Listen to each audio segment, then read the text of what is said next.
Welcome back. తిన్నింటి వాసాలు లెక్కపెట్టిన టర్కీ, అజర్బైజాన్ దేశాలకు తగిన శాస్తే జరిగింది. దాయాది పాకిస్తాన్ కు సాయం చేసి భారత్ పతనం కోరుకున్న టర్కీ, అజర్బైజాన్లకు ఇండియన్స్ చావు దెబ్బ కొట్టారు. మనోళ్ల దెబ్బకు లబోదిబోమంటున్న ఆ రెండు దేశాలు కాళ్ల బేరానికి వచ్చాయి. మా దేశానికి రండి అంటూ ఇండియన్స్ ను బ్రతిమాలుకుంటున్నాయి. చేతులు కాలాక ఆకలి పట్టుకున్నట్లుగా ఉంది టర్కీ, అజర్బైజాన్ పరిస్థితి. తిన్నింటి వాసాలు లెక్కపెట్టి దిక్కుతోచని స్థితిలో ఉన్న ఈ రెండు దేశాలు ప్రస్తుతం చేతులు జోడించి తప్పైపోయింది క్షమించండి అంటూ వేడుకుంటున్నాయి. టూరిజం రంగంలో పేరొందిన ఈ రెండు దేశాలు సోషల్ మీడియా ఎఫెక్ట్ తో పీకల్లోతో కష్టాల్లోకి వెళ్లిపోయాయి. దాయాది పాకిస్తాన్ కు సాయం చేసి భారత్ పతనం కోరుకున్న టర్కీ, అజర్బైజాన్ తాము చేసింది తప్పని అతి తక్కువ సమయంలోనే గమనించాయి. భారత పర్యాటకులపై ఆధారపడిన ఈ రెండు దేశాలు తల పొగురుతో కన్ను మిన్ను కానరాకుండా పాక్ను సపోర్ట్ చేశాయి. తన గొయ్యి తానే తీసుకున్నంత చందాన ఈ రెండు దేశాలు ప్రస్తుతం పీకల్లోతో కష్టాల్లోకి వెళ్లిపోయాయి.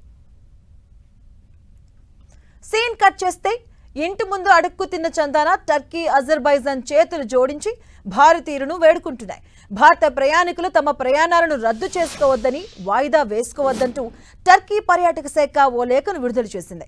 భారతీయ ప్రయాణికులకు ఎటువంటి ఆంక్షలు లేవని, భద్రతా సమస్యలు లేవంటూ హామీ ఇస్తూ తమ దేశంలో పర్యటించాలని కోరుకుంటున్నాయి. అయితే భారత సోషల్ మీడియా దానిని పట్టించుకోవడం లేదు. అందితే కాళ్ళు లేదా జుట్టు అన్న చందన ఉన్న ఈ రెండు దేశాలను అసలు నమ్మొద్దనే ట్యాగ్ లైన్ తో టర్కీ, అజర్బైజాన్లపై బాయ్కట్ ప్రచారం ప్రస్తుతం మరింత ఊపందుకుంది. ఒకవైపు పాకిస్తాన్ కు మద్దతు ఇస్తూనే మరోవైపు తమ దేశంలో పర్యటించారని భారతీయులను టర్కీ అడుక్కోవడంపై సోషల్ మీడియాలో మీమ్స్ తెగ వైరల్ అవుతున్నాయి. ఇక ఈ దేశాలకు బుద్ధి రావాలి అంటే బాయ్కట్ ప్రచారం మరింత ఉధృతం చేయాలని నెటిజన్లు అభిప్రాయపడుతున్నారు.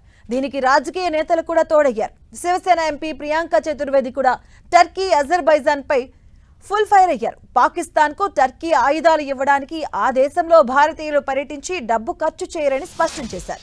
మీ పర్యాటకులను వేరే చోట వెతకండి, మా డబ్బు రక్తపు డబ్బు కాదు అంటూ ఘాటుగా ఎక్స్ లో పోస్ట్ చేసింది ఎంపీ ప్రియాంక చతుర్వేది.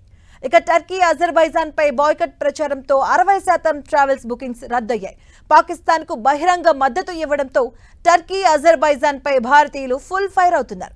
దీంతో గత వారం ఈ రెండు దేశాలకు ఇప్పటికీ 60% ట్రావెల్ బుకింగ్స్ రద్దయ్యాయని మేక్ మై ట్రిప్ వెల్లడించింది. టూరిజం రంగంలో టర్కీ, అజర్బైజాన్ కు తాము ఎంతో సహాయం చేశామని, తమ మద్దతుతో ఆయా దేశాల్లో పర్యాటక రంగానికి భారీ ఆదాయం లభించిందని ట్రావెల్ సంస్థలు చెబుతున్నాయి. అయితే ప్రస్తుతం ఉన్న పరిస్థితుల్లో ఆ దేశానికి వెళ్లాలని తాము ఎవరికీ సూచించడం లేదంటూ, అసలు ఆ దేశానికి వెళ్లవద్దని తామే సపోర్ట్ చేస్తున్నామని travels agents association of India ప్రకటించింది. ఇందులో భాగంగా మెజారిటీ ట్రావెల్ సంస్థలు టర్కీ, అజర్బైజాన్ను బహిష్కరించాయి. తమకు సంస్థ ప్రయోజనం కన్నా దేశ భవిష్యత్తే ముఖ్యమని, అందుకే బాయ్కట్ ఉద్యమానికి మద్దతు తెలుపుతున్నట్లుగా ట్రావెల్ సంస్థలు తెలిపాయి. మరోవైపు పారిశ్రామికవేత్తలు కూడా టర్కీ, అజర్బైజాన్ బాయ్కట్ ఉద్యమానికి సపోర్ట్ ఇస్తున్నారు. ఈ రెండు దేశాలను బహిష్కరించాలని ఆర్పీజీ గ్రూప్ చైర్మన్ హర్ష గోయంకో పిలుపునిచ్చారు. భారతీయులు ఈ రెండు దేశాల్లో ఏటా 4,000 కోట్లు ఖర్చు చేస్తున్నారని, కానీ వారు మాత్రం బహిరంగంగా పాకిస్తాన్ కు మద్దతు ఇస్తున్నారంటూ మండిపడ్డారు. భారతీయుల సపోర్ట్ తో ఈ రెండు దేశాల్లో ఎంతో మందికి ఉద్యోగ, ఉపాధి అవకాశాలు లభిస్తున్నాయని చెప్పారు. భారత్ పై ద్వేషంతో ఉన్న ఈ రెండు దేశాలను బాయ్కట్ చేయాల్సిందేనని హర్ష గోయంకో పిలుపునిచ్చారు.